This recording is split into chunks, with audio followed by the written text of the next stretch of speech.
ये आपको खाने में कैसी लगी, तो आप क्या उत्तर देंगे? मीठी लगी। अगर कोई आपसे पूछ ले मीठा कैसा होता है, ये उत्तर है किसी के पास?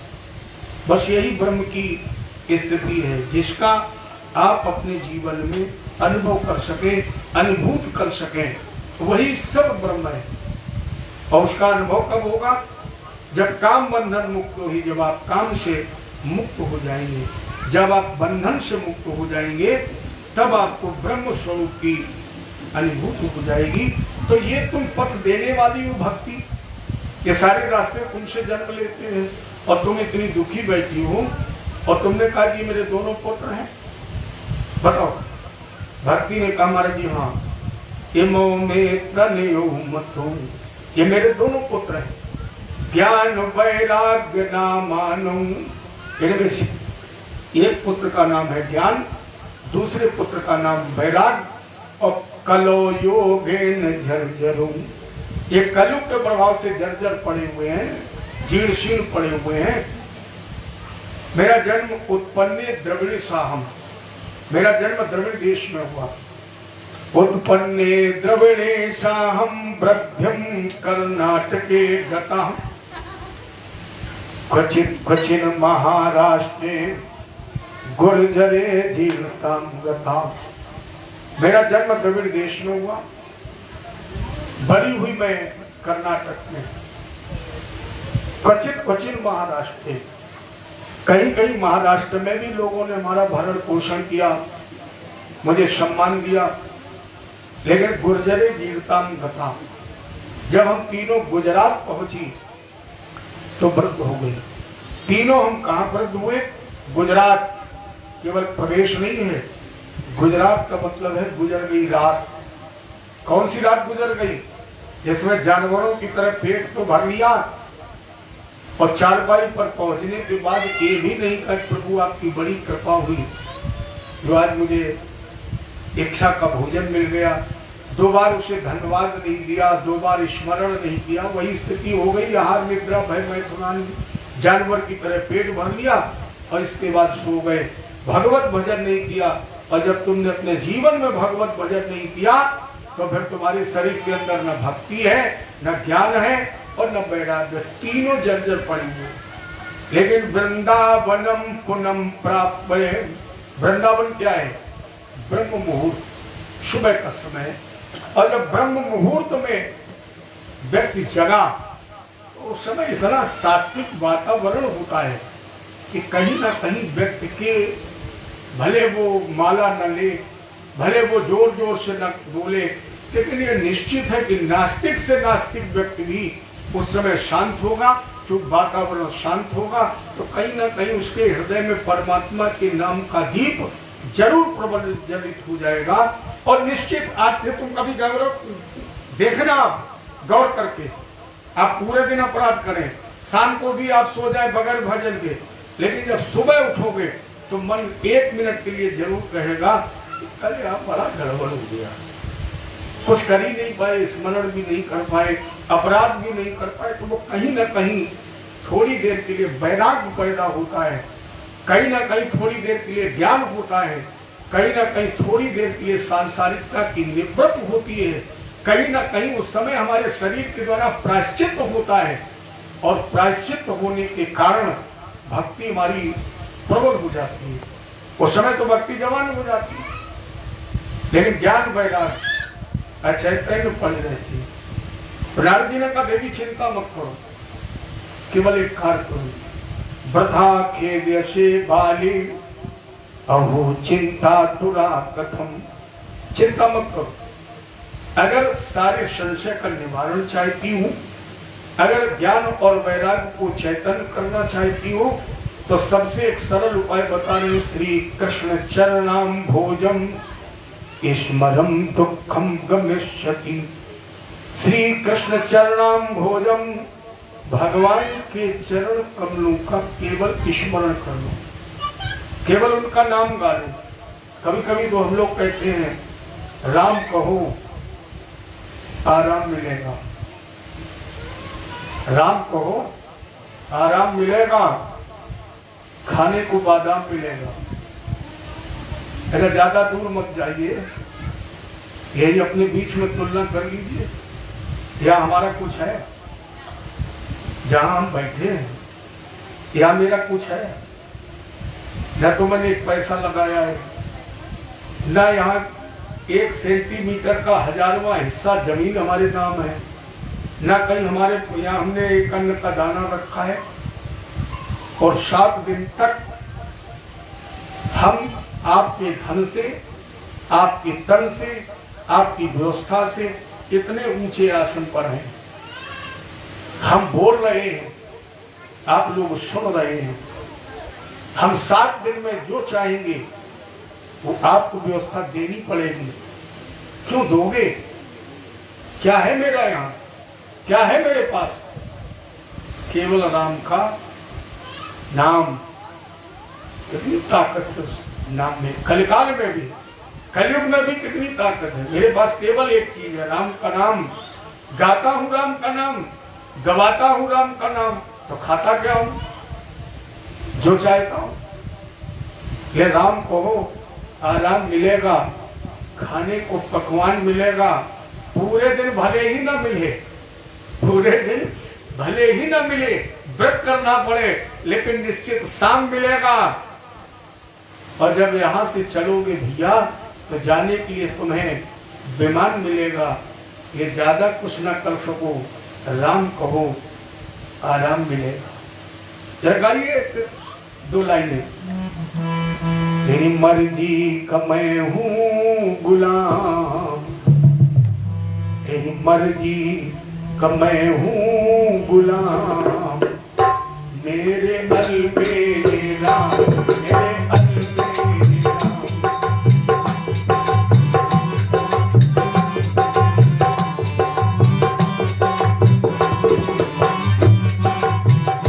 तेरी मर्जी का, तेरी मर्जी का मैं हूँ गुलाम, मेरे अलबेले राम, मेरे अलबेले राम।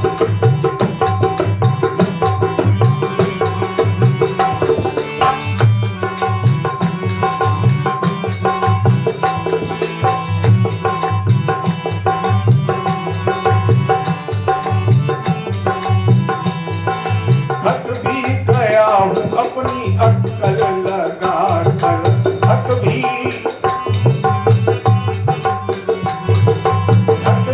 गया हूँ अपनी अक्कल लगा कर।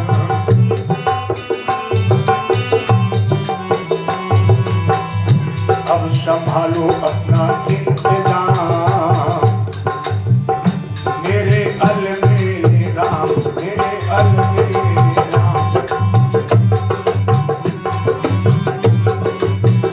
तेरी मर्जी का, तेरी मर्जी का मैं हूँ गुलाम, मेरे अलबेले राम, मेरे अलबेले राम।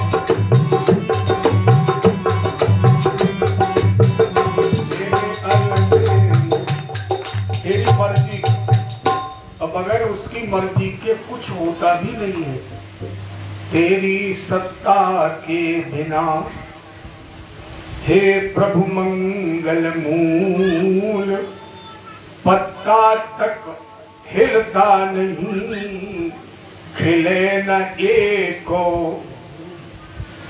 त्रिपाठी जी आपसे प्रश्न है, बगैर उसकी मर्जी के कुछ होता है? हमने आपने 2-3 साल बड़ी कोशिश की है, जितनी हम कोशिश कर सकते थे उतनी की है। अरे जो मेरी क्षमता के अंदर था उतनी हमने कोशिश की।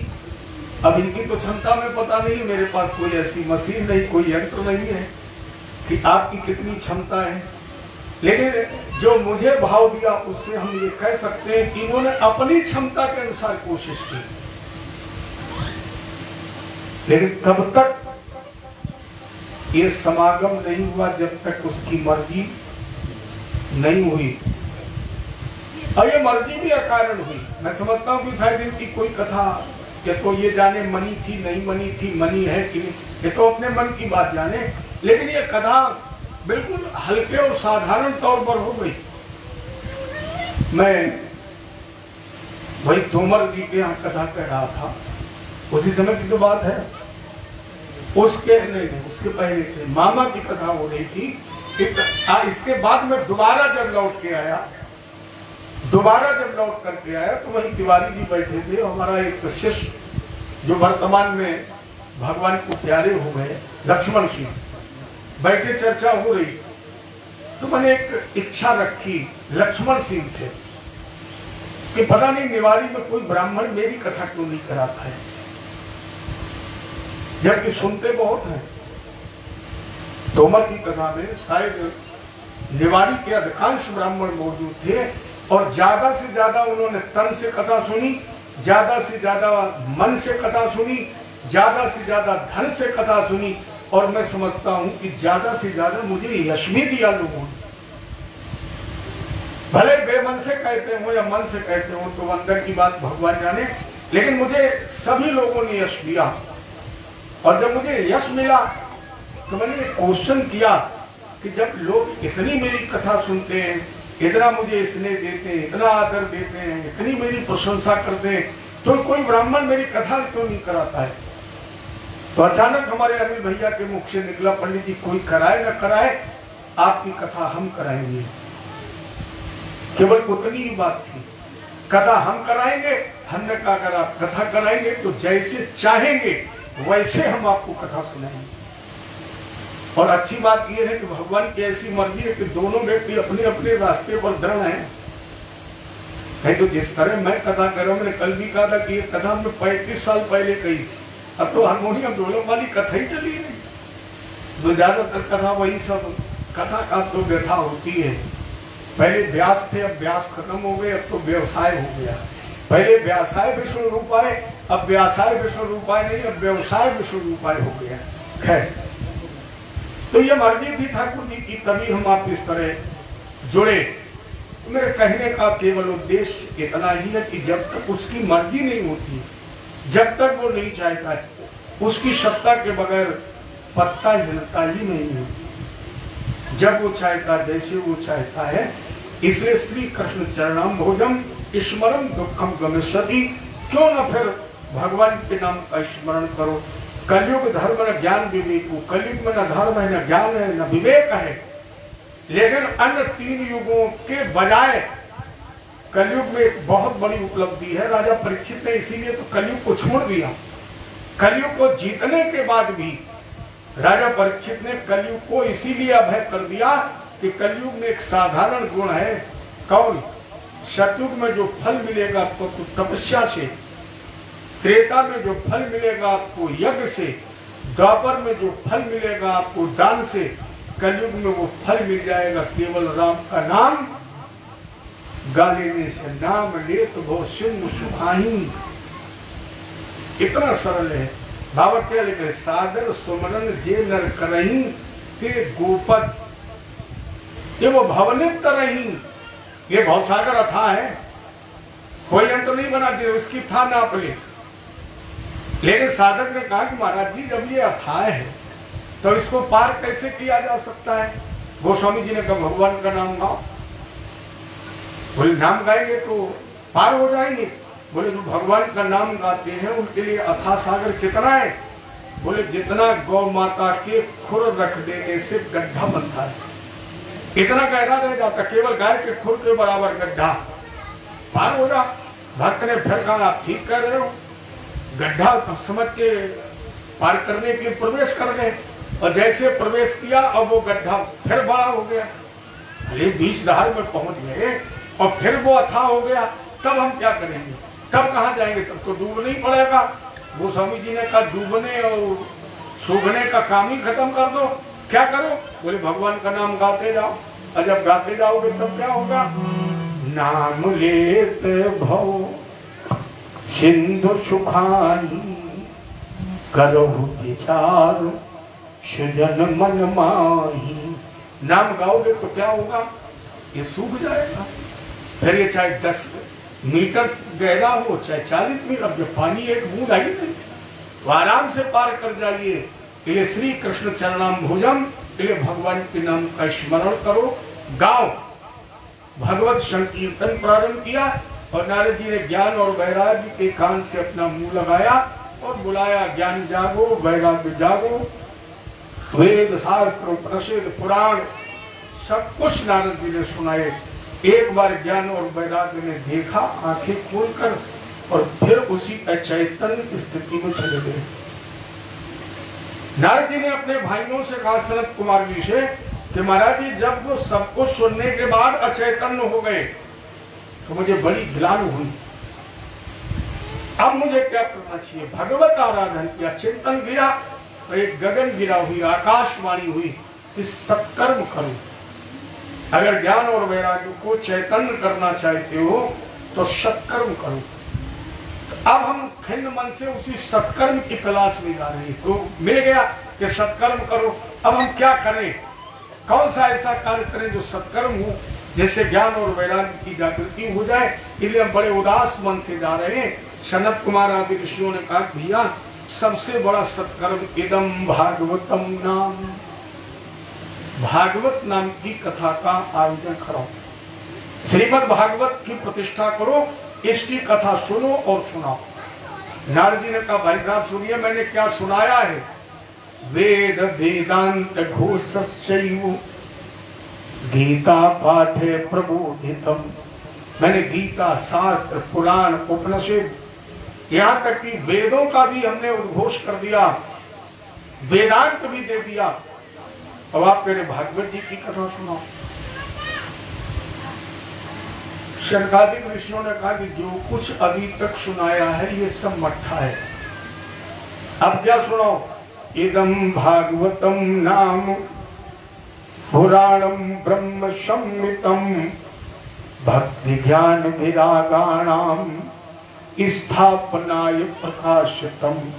श्रीमद् भागवत का जन्म, श्रीमद् भागवत का उद्भव, भगवान भागवत जी का उद्गम, भागवत जी का प्रकाश, भागवत जी का विकास, इसलिए वो हुआ केवल भक्ति ज्ञान वैराग्य को चैतन्य करने के लिए, इन्हें जगाने के लिए, जागृत करने के लिए, इसलिए भागवत जी की कथा सुना।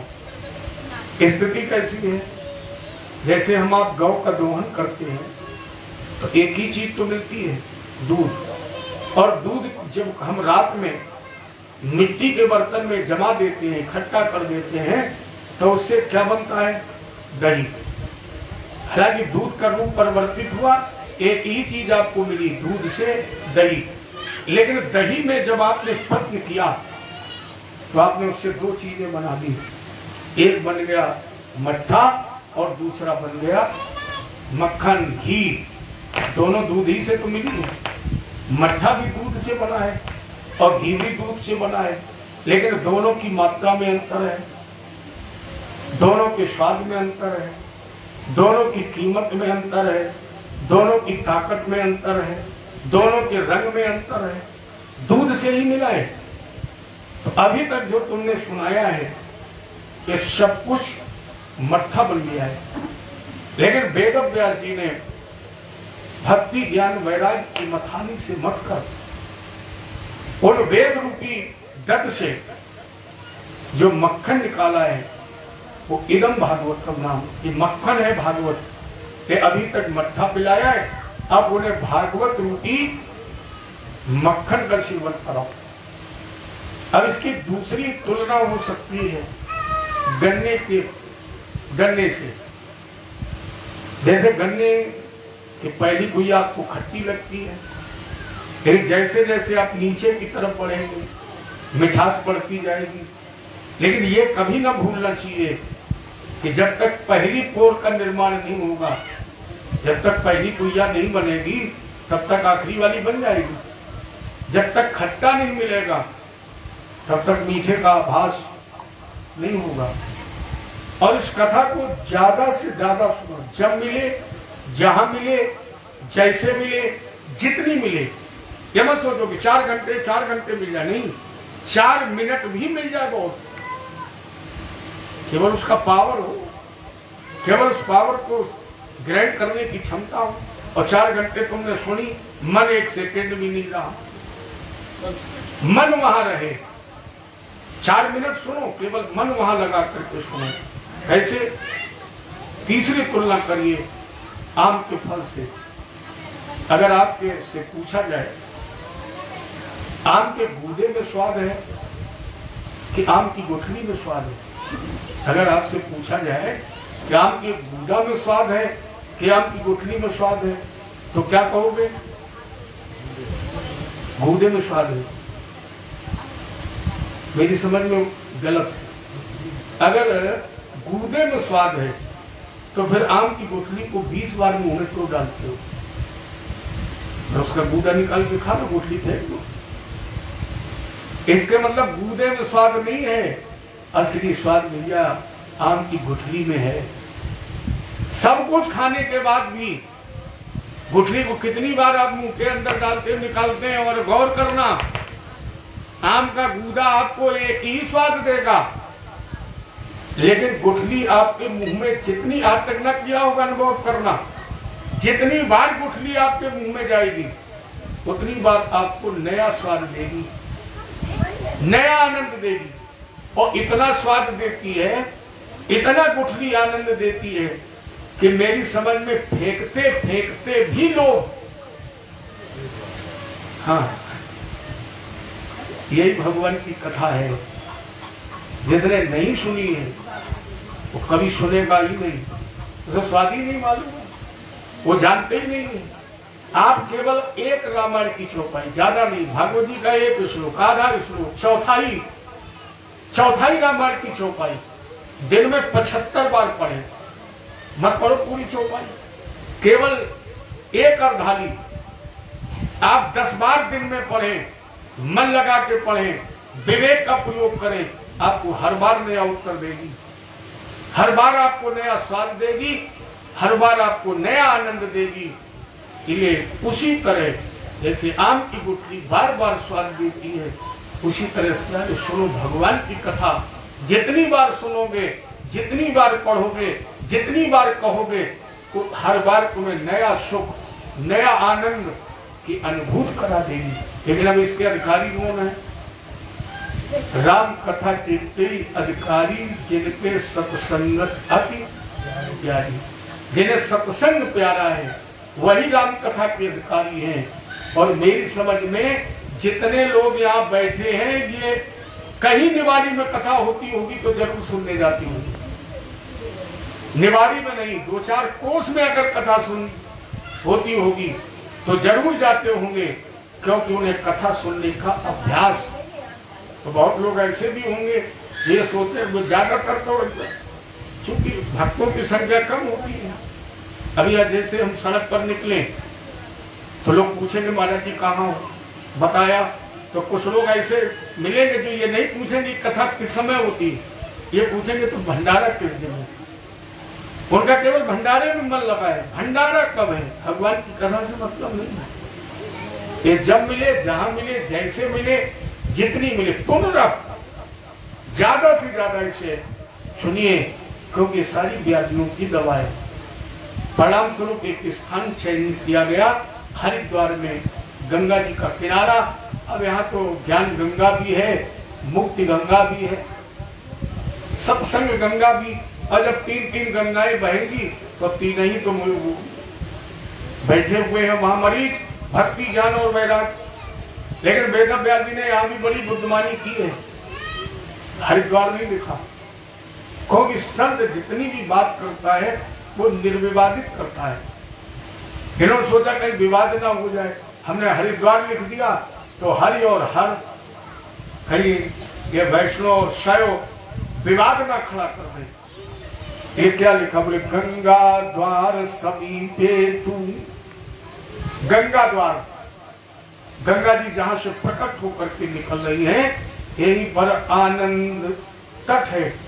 गंगा द्वार समीपे तू तट मानंद नाम कम। हरिद्वार में गंगा जी के किनारे पावन पुनीत तट, जिसका नाम है आनंद। इस आनंद नाम के तट पर शनकादिक ऋषि वक्ता बन गए, नारद ऋषि स्वयं श्रोता बन गए। नारद जी को साप 7 दिन छू भी नहीं पाया। हर भागवत जी में ये प्रमाण है, महाराजा दक्ष ने नारद जी को साप दिया है। जब दक्ष के बच्चों को आगे चलकर प्रसंग मिलेगा, जब दक्ष ने दक्ष के बच्चों को नारद जी ने विरक्त बना दिया, तो दक्ष ने श्राप दे दिया, अरे मूर्ख, तो 2.5 घड़ी से कहीं ज्यादा रुकोगे ही नहीं। नारद जी ने वो श्राप स्वीकार कर लिया, लेकिन जब भगवान की कथा सुनने के लिए बैठ गए तो नारद जी पर उस श्राप का असर नहीं हुआ। 7 दिन तक वो श्राप दूर हो गया।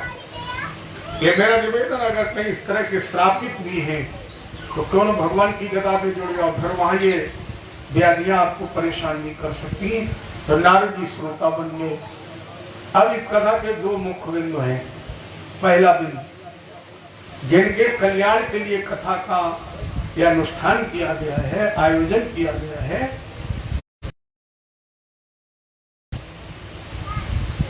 अभी आपको बताया गया। वो श्रोता कहाँ है? वृंदावनम कहाँ है? यमुना जी के किनारे। और कथा कहाँ हो रही है? हरिद्वार में गंगा जी के किनारे। फिर कथा कैसे सुन रहे हैं? दूरी तो गंगा जी के किनारे। करते कर्म करहु विधि नाना, मन राखहु जहाँ कृपा निधाना। चावे मनः कृष्ण पदारविंदयो, वर्षांश वैकुंठ गुणानुवर्णये। करो हर मंगल मार्गनादिश, श्रुतुम चकारा चयुत सत कथोदयी।